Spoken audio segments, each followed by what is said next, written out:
자, 403페이지 보시면 양도세 세율이 나와요, 여러분들.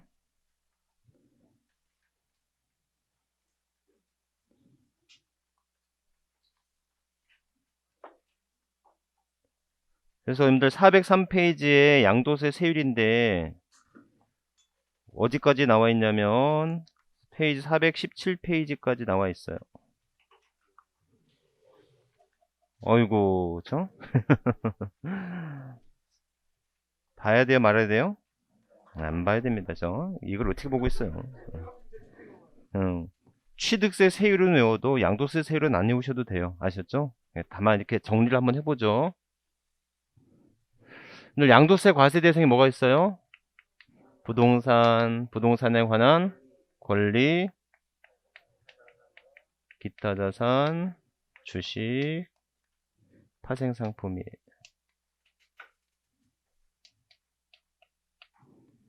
자, 이렇게 돼요. 그래서 여러분들 기본 세율이 어떻게 돼요? 부동산과 부동산에 관한 권리는 일반적일 때는 원칙적으로 얼마예요? 6에서 45%예요. 다만 예외적으로 미등기일 때는 70%, 1년 미만일 때는 50%, 2년 미만일 때는 40%예요.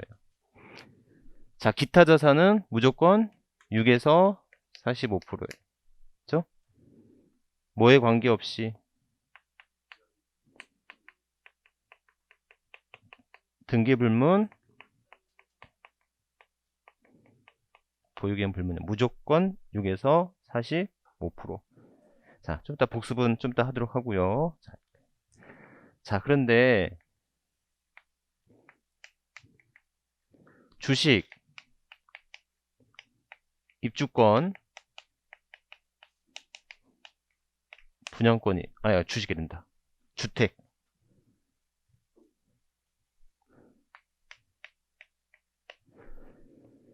주택하고 입주권하고 분양권이에요.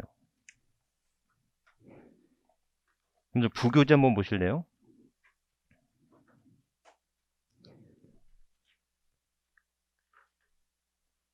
자, 거기 보시면 1세대 1주택 비과세 판정 시 분양권 주택수의 산입입니다. 그래서 여러분들 다시 한번 보시면 옛날에는요, 입주권하고 분양권은 어떻게 다르다고 그랬어요? 입주권하고 분양권의 차이는, 분양권은 청약을 통해서 당첨된 권리가 분양권이고, 맞죠? 입주권은 재개발 재건축 조합원의 권리를 입주권이라고 했었잖아요. 아셨죠? 그럼 작년까지는 어땠었냐? 입주권을 가지고 있으면 주택이야. 아셨죠? 입주권 자체가 팔리는 건 주택으로 보지 않아. 입주권을 갖고 있으면 주택이야. 근데 분양권은 주택수에 포함하지 않았거든요. 근데 올해부터는 2021년 1월 1일 이후에 취득한 분양권도 이제 뭐에 포함시킨다? 주택수에 포함. 그러니까 내가 주택이 하나 있고 분양권이 있어. 그러면 이때 이 주택을 파는 것은 비과세 된다, 안 된다? 안 되는 거야. 정말 이해하셨죠? 그리고 이 주택을 팔면 뭐가 된다? 1세대 2주택에 대한 세율을 적용받을 수가 있다라는 거예요. 제 말 이해하셨죠? 그리고 주택 및 입주권인데, 자, 주택하고 입주권, 분양권을 나눠서 거기 보시면, 자, 1년 미만이면 똑같이 얼마예요? 70%. 2년 미만이면 60%. 엄청 세죠. 네? 그 다음에 분양권은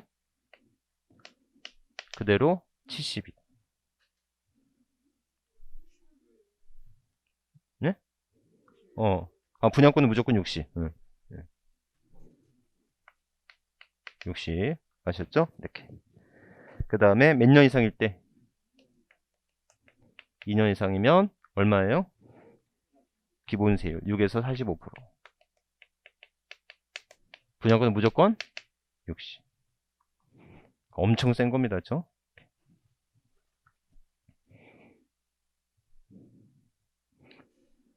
그래서 자, 여러분들 다른 거 볼 필요 없고요. 일반적인 양도세 세율하고 주택 및 입주권의 세율하고 이렇게 정도만 좀 기억을 해두세요. 아셨죠? 그런데 중요한 게 뭐냐면 여러분들 거기서 어디에 줄거냐면 403페이지 두 번째 줄에 보시면 뭐라고 돼 있냐면 이 경우 뭐라고 돼 있어요? 찾으셨어요? 자, 이 경우 하나의 자산이 둘 이상의 세율이 해당될 때는 해당 세율을 적용하여 계산한 양도소득세의 산출세액 중 뭘로 한다? 큰 것으로 한다라는 겁니다. 왜 그렇게 됐는지는 볼게요. 자, 이렇게. 자, 보세요.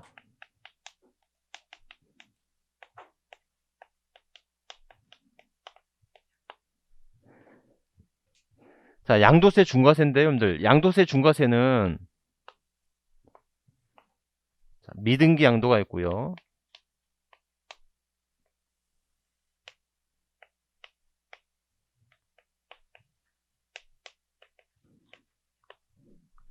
조정 대상 지역 내에 주택이 있어요.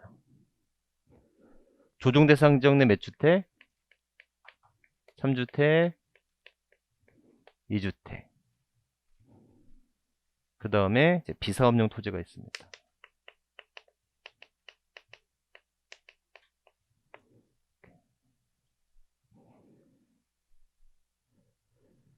자, 그러면 여러분들 얘네들 장특 돼요, 안 돼요?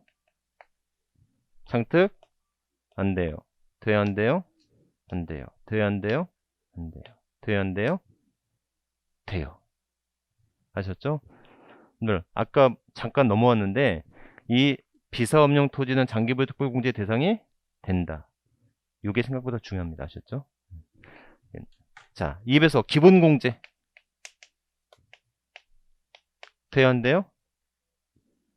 안 돼요. 돼요, 안 돼요? 돼요. 돼요? 돼요. 그래서 여러분들 저번 주에 제가 했을 때 미등기 자산의 양도시 과세 표준은 양도 차익으로 한다. OX. 미등기 자산의 양도시 과세 표준 양도 차익에 의미한다. OX. 오. 양도가액에서 필요금비 빼면 양도 차익. 양도 차익인데 미등기니까 장특 안 돼. 기본공제 안 돼. 그러니까 양도 차익이 과세 표준이 되는 거잖아요. 그러니까 미등기 자산의 양도래도 뭐는 가능하다. 필요 경비는 가능하다. 아셨죠? 이때 필요 경비 계산 공제할 때 몇 프로다? 0.3% 이렇게 했었잖아요. 어? 이렇게 계십니다. 그 다음에 세율 몇 프로예요? 세율은 미등기는 70%예요. 그다음에 3주택일 때는 늘 26에서 62%. 아니, 65%. 몇 프로 업이에요? 20%를 가산한 거죠. 여기는 몇 프로? 16에서 50. 몇 프로예요? 10% 가산한 거.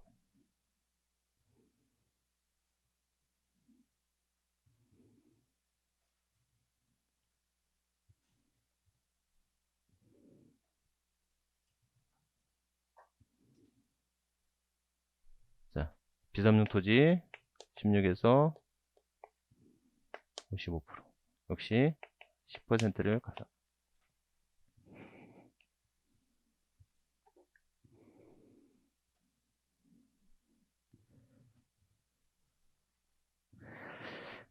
여러분들 이거 다 보지 마시고 아셨죠? 세율은 볼 필요 없어요. 아셨죠?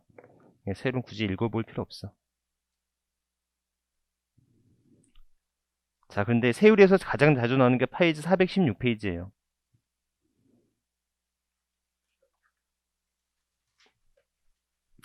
부교재는 79페이지고요.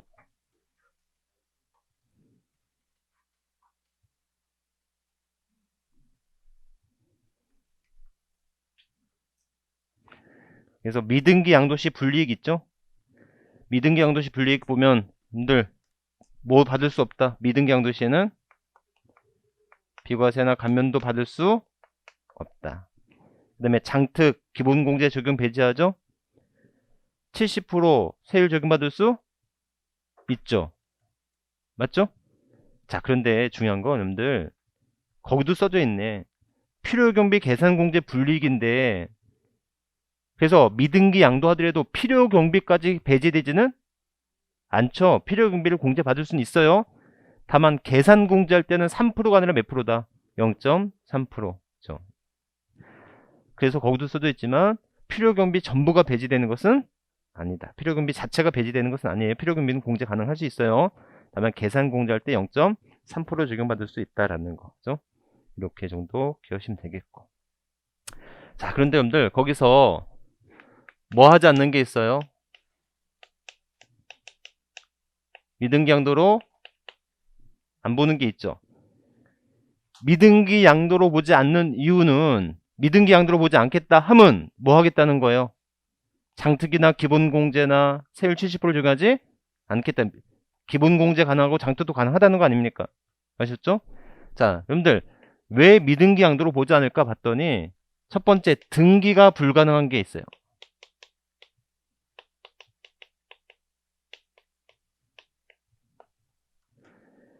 등기가 불가능한 경우가 있고요. 등기가 불가능한 경우, 또는 비과세 감면 대상의 농지의 양도입니다. 그러니까 비과세나 감면 요건을 충족한 농지라면 무슨 상태로 양도하더라도, 미등기 상태로 양도하더라도 비과세나 감면을 적용하겠다 라는 소리가 되는 겁니다. 아셨죠? 원래 미등기 양도하면 비과세 감면 받을 수 없잖아요. 근데 그 농지가 8년 작용한 농지야. 그렇다면 이때는 감면 적용하겠다 안 하겠다? 하겠다. 비과세나 감면 요건을 충족한 농지라면 미등기 상태의 농지에 양도를 할지라도 비과세나 감면 적용하겠다. 자, 그러면 중요한 건 왜 등기가 불가능했어? 등기가 불가능한 이유가 뭐야? 그랬더니 첫 번째, 무슨 조건이다? 장기 할부 조건이에요. 오늘 우리 시험에 이거 단기 그러고 나왔습니다. 얼굴 한번 보고 싶어요. 하셨죠? 그래서 장기 할부 조건, 장기 할부 조건에 따라서 등기가 불가능했대. 자, 두 번째, 법률의 규정 또는 법원의 결정이에요.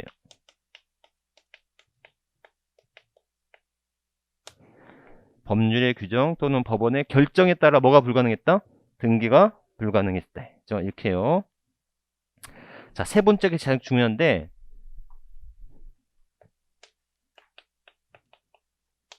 비과세대는 1세대 1주택으로서 무허가 건물인 거예요. 여러분들, 무허가 건물은 무조건 미등기 양도일 수밖에 없어요. 아셨죠? 무허가 건물 팔면 양도세 세율 70% 나와요.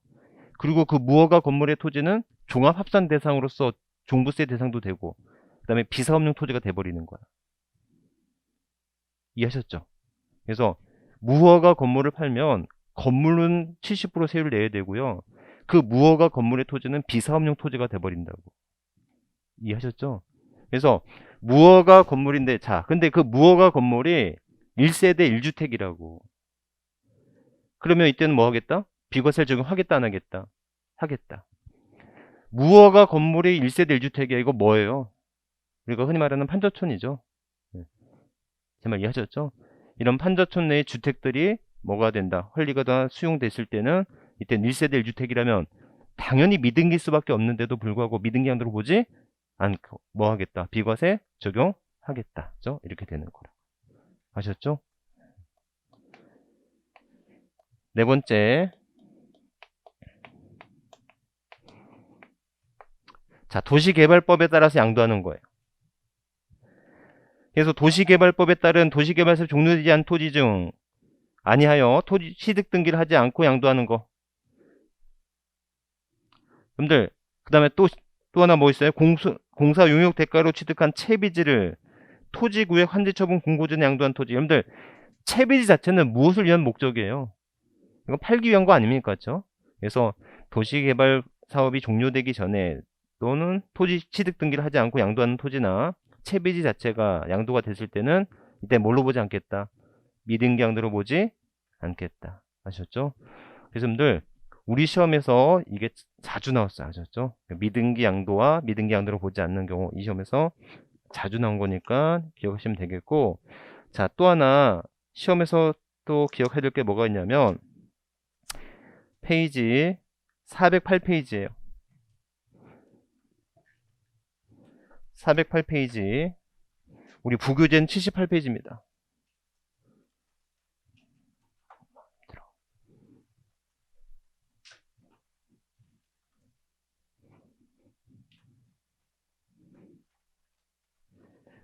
자, 여러분들 보유기간이 중요해요, 안 중요해요? 왜 중요해요? 예? 그렇죠. 장기 보유 특별공제 몇 년 이상 해야 돼요? 3년 이상 해야 되죠? 3년 이상 해야 되고. 그 다음에 뭐 할 때도 중요해요? 세율할 때도 중요해요. 자, 근데 이게 상속의 경우가 있고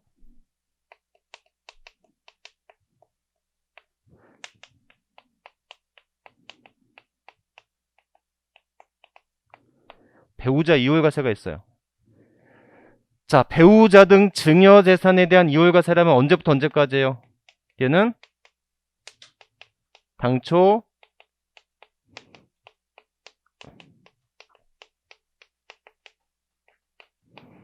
아까 했었죠?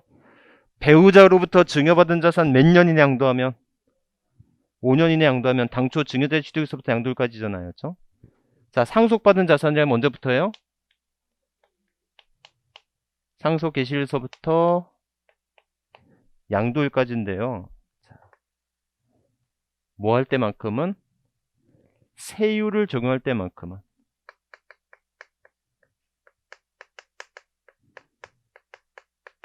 피상속인의 취득에서부터 양도일까지를 하는 거예요.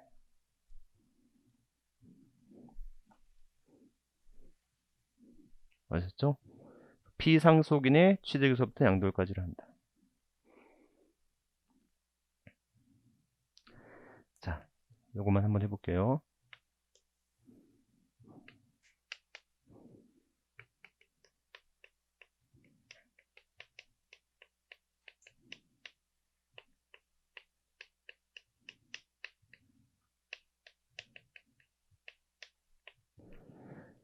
자, 피상속인의 취득일 상속개시일 양도일이에요. 자, 만약에 10원이고 70원이고 100원이라고 한다면, 자, 첫 번째 부유기간 1개월이고 8개월입니다.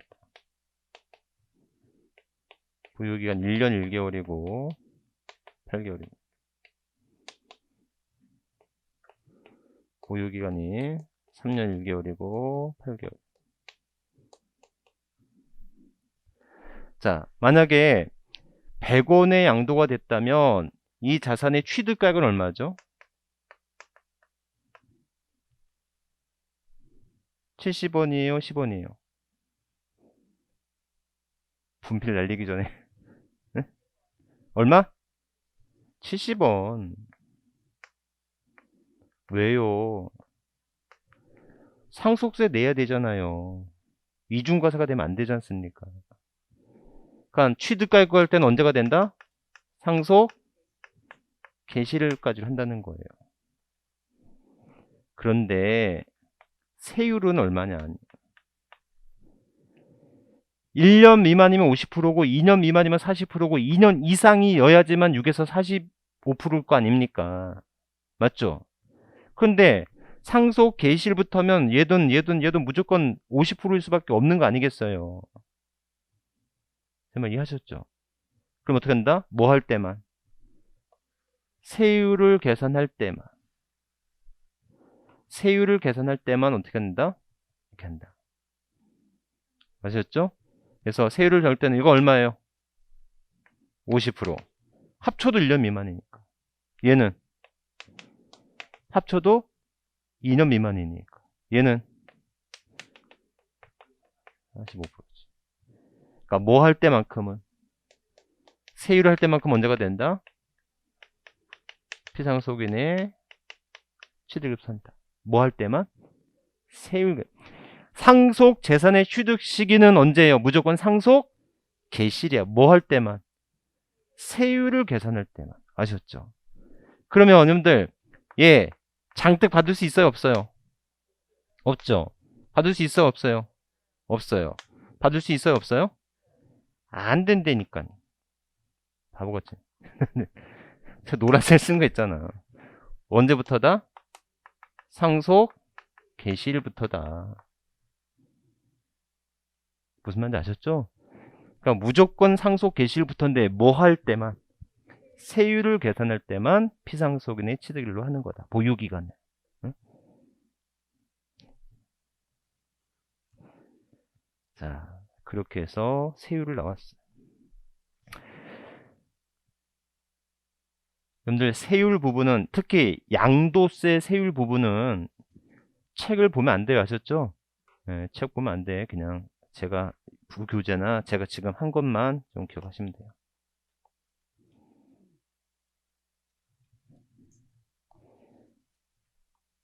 요렇게 기억하시면 되겠다. 그래서 세율 상대적으로 중요하고요. 자, 여기까지만 하고 되겠고. 자, 페이지 424페이지 양도세 납세 절차 갑니다. 424페이지 양도세 납세 절차, 부교재는 그냥 그대로 79페이지. 자, 양도세 납세 절차는요, 예정신고 납부가 있고요,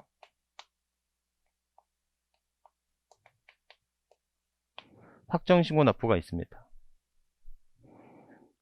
그래서 여러분들 그냥 책 안 볼게요. 책 보지 않아도 될 것 같아요. 확정신고 납부는요, 자, 소득세 과세기 언제예요? 1월 1일서부터 12월 30일까지가 우리 소득세에 뭐라고 한다? 과세 기간이라 하고, 이 12월 31일을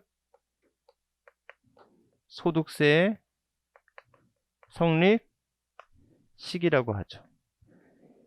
그러니까 소득세는 납세무가 언제 성립돼요? 과세기간 종료일에. 과세기간 종료일에 성립해요. 그래서 이 소득세 언제까지 신고 납부하면 돼요?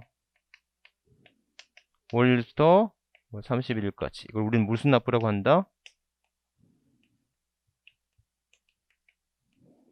확정신고 납부라고 하는 거예요. 아셨죠? 자, 그러면 여러분들 확정신고 납부인데, 그래서 여러분들 양도소득세가요, 양도소득세가 어떻게 되냐면 체납이 많아요, 이게. 그래서 그런 문제가 있어서 양도세는 미리 좀 신고하고 납부하게 해야 된다는 거예요. 아까 얘기했죠? 부동산 등이 있고 주식이 있고 파생 상품이 있잖아요. 그죠? 자, 이게 언제까지 해야 돼요? 부동산 등은 양도일이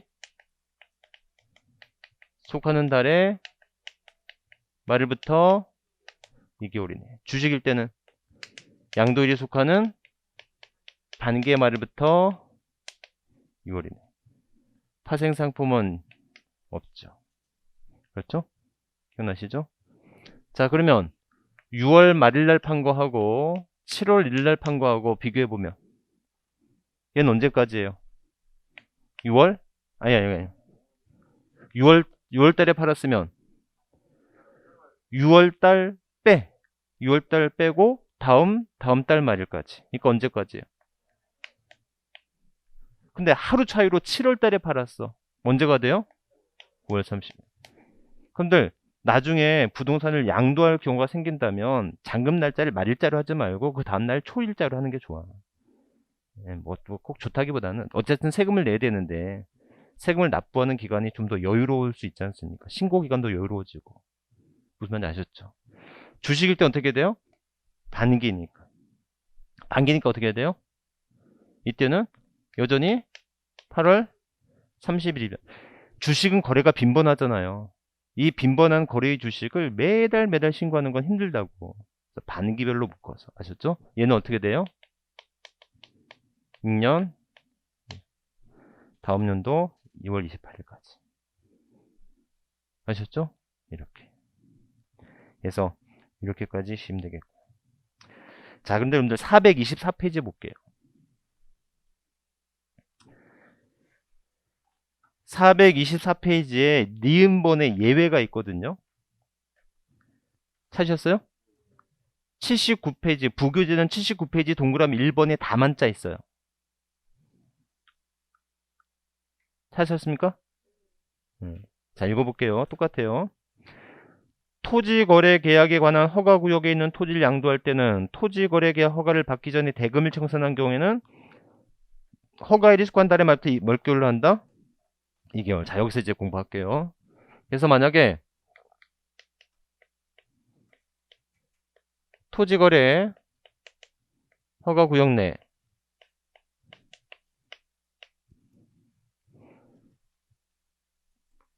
토지거래 허가구역에 대해서 어떻게 됐다고요? 자, 허가를 받기 전에 대금 청산했어요.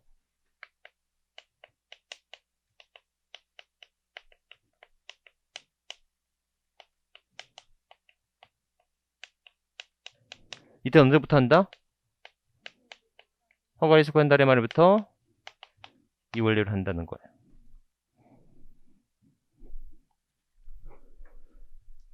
자, 보세요.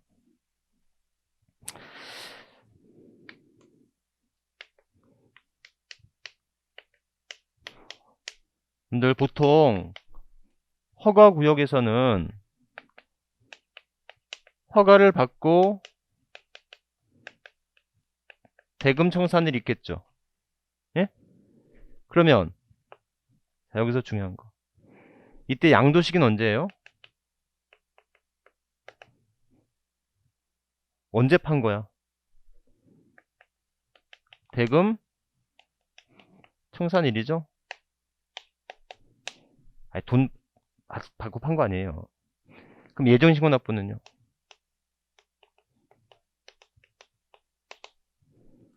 양도일이 속하는 달의 말일부터 2개월 내게 되겠죠? 그럼 언제가 돼요? 9월 30일 되는 거잖아요. 여기까지 이해하셨죠? 네. 자, 그런데 꼭 말을 안 듣는 사람이 있지. 허가 받고 돈 하는 자 이게 뭐예요? 대금. 이게 허가일이에요. 그러니까는 보통 나이 드신 분이 그러더라고요. 허가고 뭐가 없어. 그냥 돈 먼저 내놔. 사가려면 돈 먼저 낸다. 그런 경우 많이 있더라는 거예요. 진짜로. 자, 그러면 이때 양도 시기는 언제 할 거예요? 예? 왜? 응? 대금 청산일이에요. 2월 5일에. 자, 유효, 무효. 이? 허가를 받지 않은 상태에서 대금 청산일은? 그렇지. 무슨 무효? 왜 유동적 무효예요? 나중에 허가를 받으면 확정 유효가 되죠. 근데 그 유효의 효과는 소급효야. 아셨죠? 그러니까 유동적 무효를 알면 돼. 그래서 여러분들 허가 구역 내에서의 허가는 필요 조건이긴 하지만 충분 조건은 아닌 거야. 무슨 뜻인지 아셨죠? 그래서 양도가 되기 위해서 무조건 돈 줘야 돼. 돈 주고 사고 팔아야 된다고. 거기서 허가가 있어야 되는지는 필요 조건일 수는 있지만 충분 조건까지는 아니라고. 여기까지 이해하셨죠? 그래서 양도 시기는 언제가 된다? 대금 청산. 그럼들 결론적으로 얘기하면 허가를 받던, 허가를 먼저 받건, 허가를 나중에 받았건, 허가를 받았으면 권리 변동은 돈 준 날 이루어지는 거예요. 아셨죠? 자, 그런데 이때 예정신고 납부는 어떻게 되죠?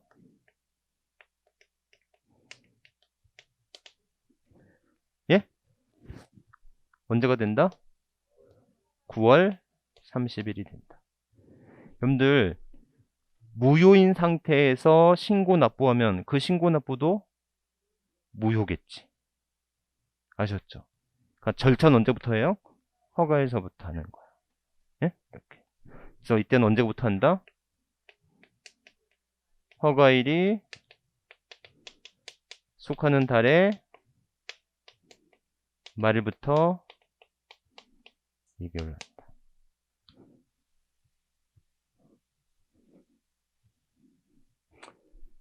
이해하셨죠? 그러니까 유동적 무효라고 하는 개념을 반드시 알아야 된다.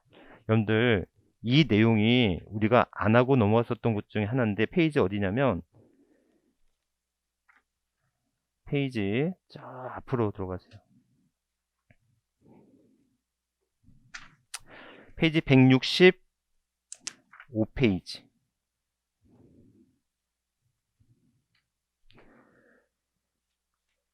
페이지 165페이지고요. 부교재는 어디냐면 부교재는 33페이지 동그라미 2번.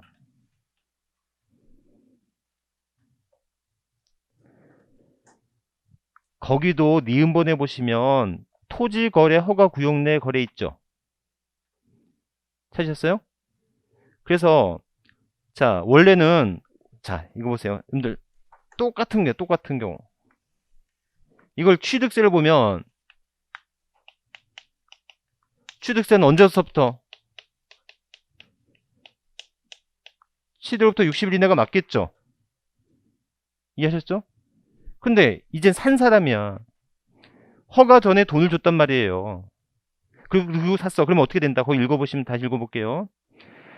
부동산 거래 신고 등에 관한 법률에 따라서 취득하는 경우로서 허가를 받기 전에 거래 대금을 완납한 경우에는 언제부터? 허가일부터 60일 이내 신고 납부해야 되겠죠? 똑같은지 이해하시겠죠? 이때는 언제부터다? 허가일부터 60일 이내다.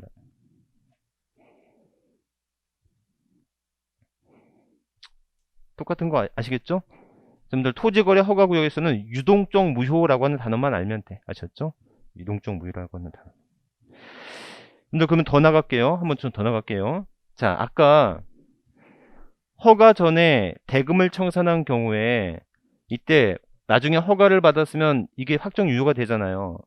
자, 그러면 허가를 받기 전에 대금을 청산한 경우에 이 대금을 청산한 일부터 달에 속한 달의 말부터 2개월 이내에 신고 납부했다. 그럼 유효 무효?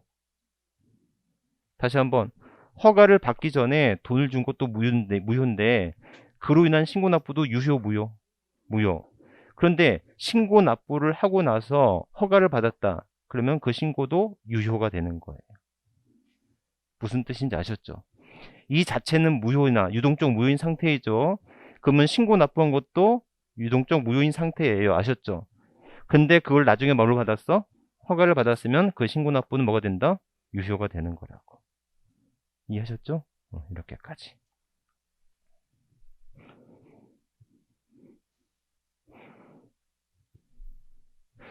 자, 그래서 그런 것들 기억하시면 되겠다. 자, 또 하나, 여러분들.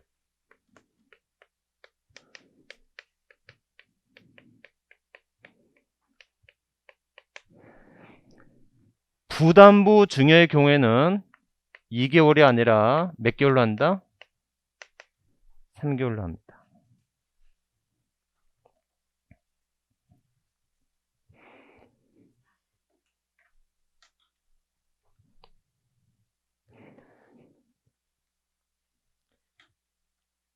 근데 5월달부터는 얇은 책으로 이제 만들어 놔야 돼요. 아셨죠?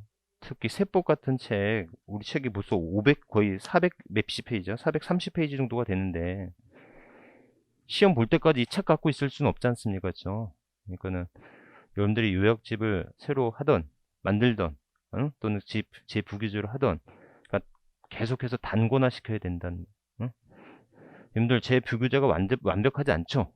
완벽하지 않죠? 여러분들이 이걸 완벽하게 여러분들이 만들어야지. 이제는 없는 내용 갖다 놓고 또는 그런 내용들, 그죠? 기출문제나 또 문제 풀면서 필요한 내용들 그 하나의 책에다가 만들어 놔야 된다고. 여러분의 책을 만들어야 되는 거예요. 자, 여러분들 부담부 증여가 뭐였어요? 자, 채무를 인수하는 거죠.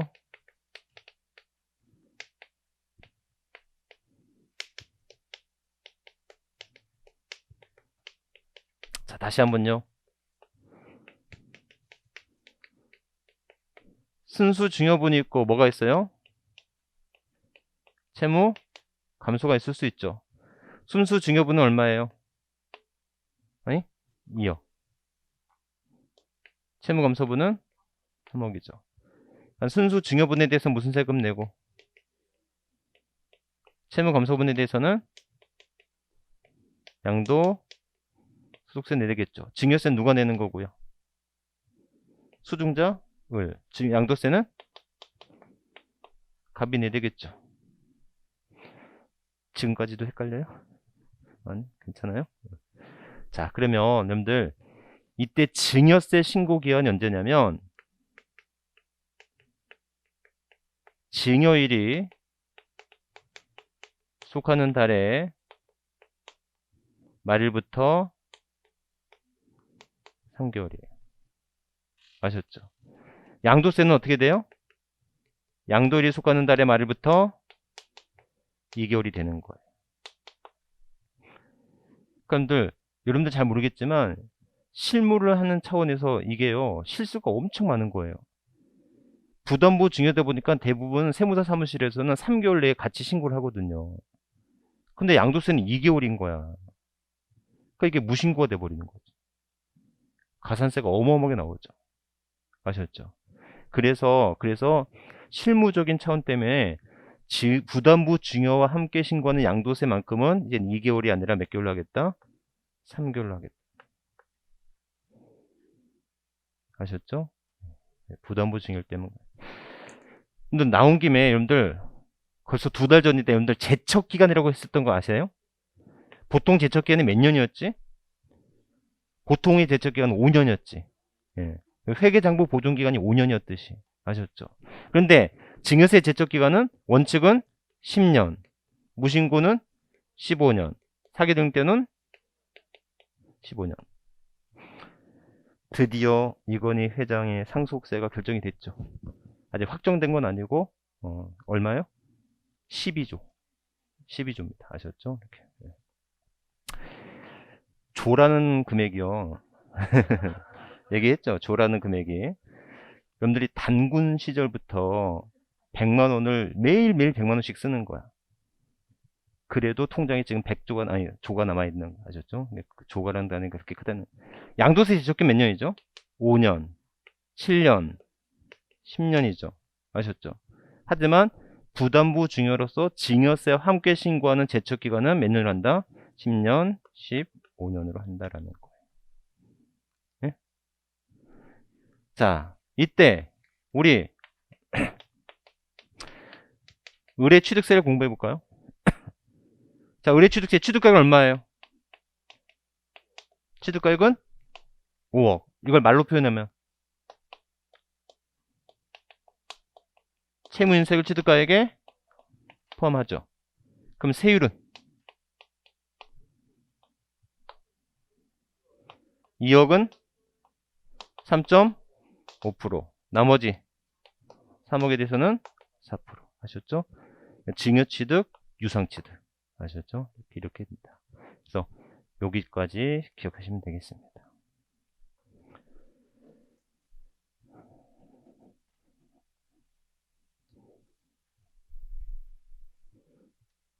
이렇게 됐어요. 자, 그럼 이제 몇 가지 한번 해볼게요.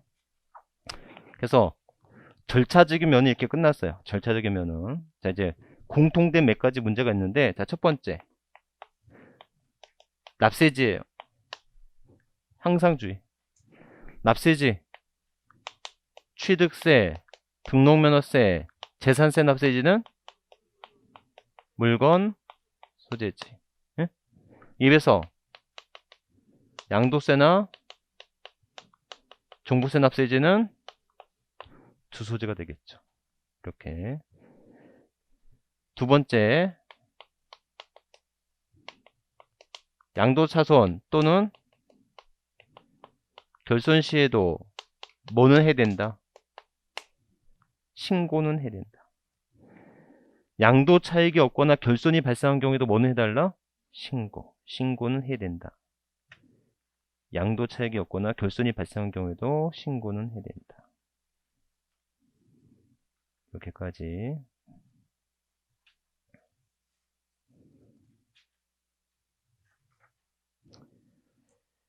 자, 이렇게까지 계시면 되겠고. 자, 세 번째.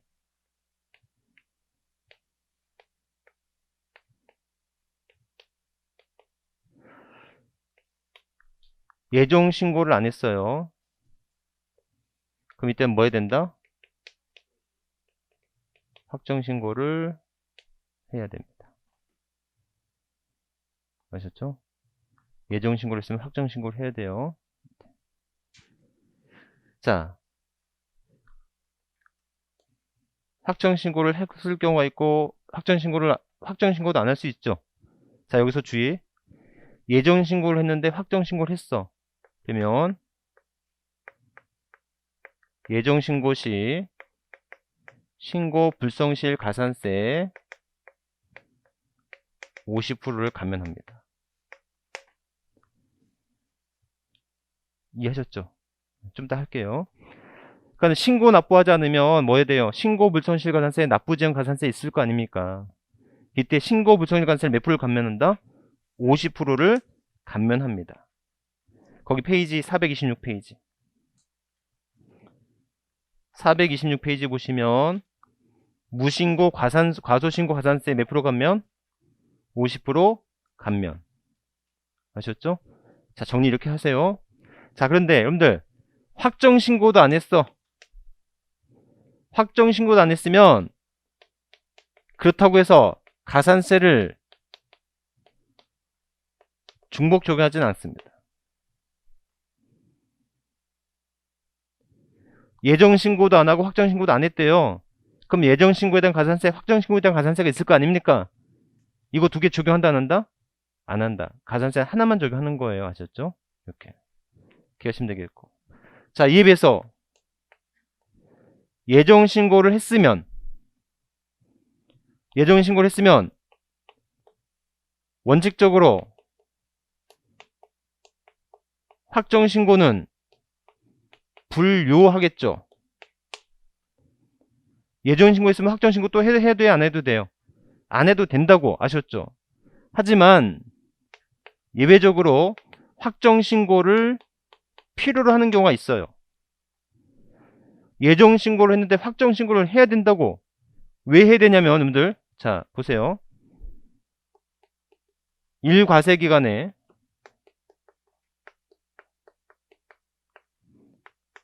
누진세율 대상을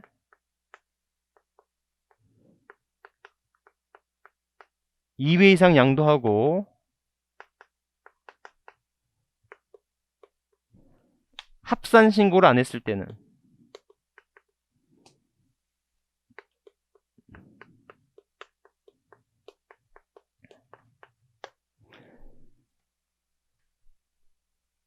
이때는 뭐 해야 된다? 확정 신고를 해야 한다는 거예요. 자, 보세요.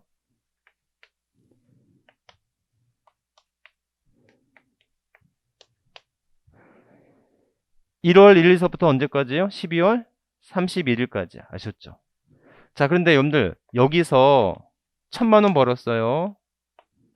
여기서 1000만원 벌었어요. 그러면들 1200만원까지는 몇 프로예요? 1200만원까지는 6%, 1200만원 초가 4600만원까지는 15%거든요. 아셨죠? 그래서 이게 얼마까지 가요? 이게 45%까지 간다는 거예요. 아셨죠? 여기까지 이해하셨죠? 자, 그러면 1000만원까지 벌었으니까 세금 얼마, 어떻게 하면 돼요? 1000 곱하기 6% 하면 60이죠. 응? 두 번째 팔 때도 1000만원 있으니까 1000만원 곱하기 6% 하면 이거 60이죠. 이해하셨나요? 예? 이렇게 하면 돼요, 안 돼요? 안 돼요. 왜냐면 소득세는 기간세잖아요. 얘는 두 번째 양도할 때는 2천으로 신고했어야 돼. 그래서 1200만 원까지는 6% 하고 나머지 800에서는 15%. 이렇게 하면 이거 192만 원 나오거든요. 근데 당신 내봤자 120만 원만 낸 거잖아. 72만 원 과소 신고된 거네. 제 말 이해하셨죠? 이렇게 예정 신고를 했어도 누진세율 대상을 1년 동안에 2번 이상 양도했는데 2회차 양도할 때는 합산해서 신고했어야 된다고. 합산해서 신고를 해야 되는데 합산해서 신고하지 않았으면 뭐 해야 된다? 확정 신고를 해야 된다.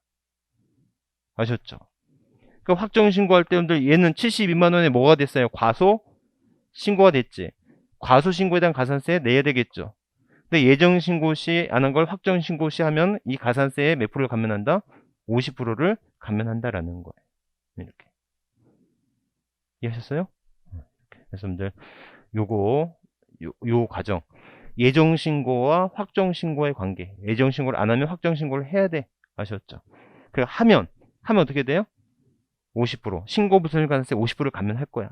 확정 신고도 안 했어. 그렇다고 해서 가산세를 중복 적용하지는 않는다. 아셨죠? 이렇게 기억하시면 되겠다.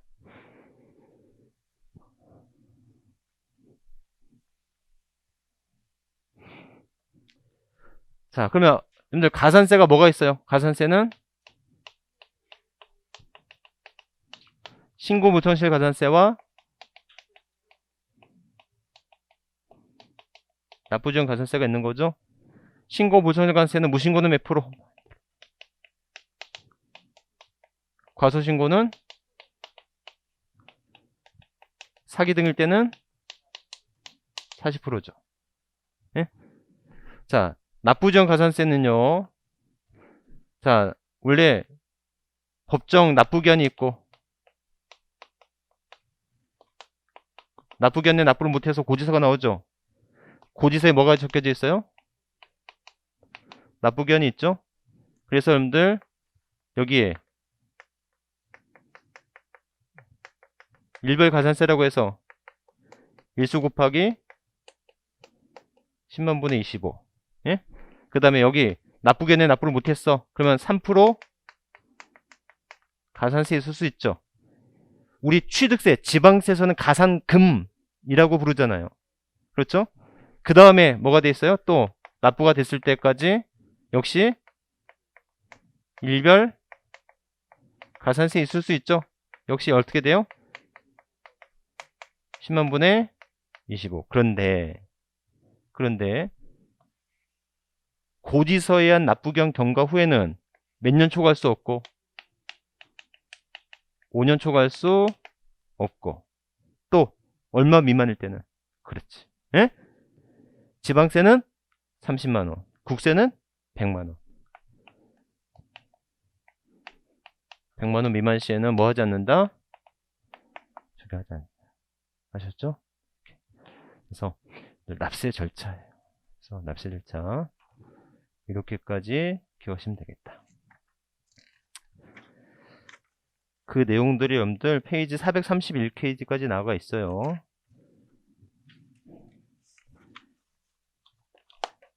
그래서 우리 책도 우리 부교재도 그대로 뭐 나와 있고요. 아셨죠? 자, 그 정도만 기억하시면 되겠다. 분납 얼마예요? 1000만원 초과 시 몇 개월 이내? 2개월 이내에 분납할 수 있습니다. 근데 우리 분납 다시 한번 해볼까?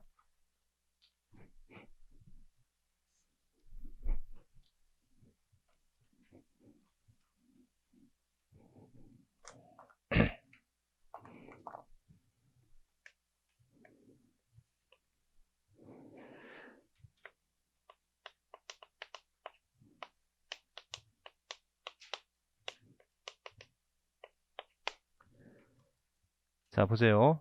여러분들 분납 기준 금액은 250 1000만원이에요. 분납 기간은요? 2개월, 2개월. 아셨죠? 그럼 다시 한번, 자, 분납하는 방법을 보면 얼마 기준으로 해서 250을 초과해야지 분납할 수 있죠. 그래서 얼마 이하? 500 이하냐, 500 초과냐, 이렇게 나올 수 있죠. 자, 300 분납해보세요. 어떻게 하면 돼요? 250, 50이죠. 이걸 말로 설명해 보세요. 250만원 초과하는 금액을 분납하면 되는 거죠. 자, 600 분납해 보세요. 어떻게 하면 돼요? 300, 300이죠. 이거 말로 설명하면, 그렇지. 50% 이하의 금액을, 50% 이하의 금액을 분납하면 되겠죠. 그러면들 양도세는 얼마 초과해야 돼요? 1000만원 초과해야 되겠죠. 그럼 얼마 기준 삼으면 돼요? 2000 기준 삼으면 되겠죠. 2000 이하냐, 2000 초과냐 나누면 되잖아요. 예? 1500 분납해보세요. 어떻게 하면 돼요? 1000만원, 이거 말로 해보세요. 1000만원 초과하는 금액 분납하면 되겠죠. 자, 만약에 4000 분납해보세요. 2000, 2000. 이거 말로 설명하면 어떻게 하면 돼요? 50% 이하의 금액을 분납하면 됩니다. 아셨죠? 분납 이렇게 하면 돼요. 자, 조금은 쉬었다가 나머지 오늘은 아마 좀 빨리 끝날 것 같습니다. 아셨죠? 좀 쉬었다가 할게요, 그냥.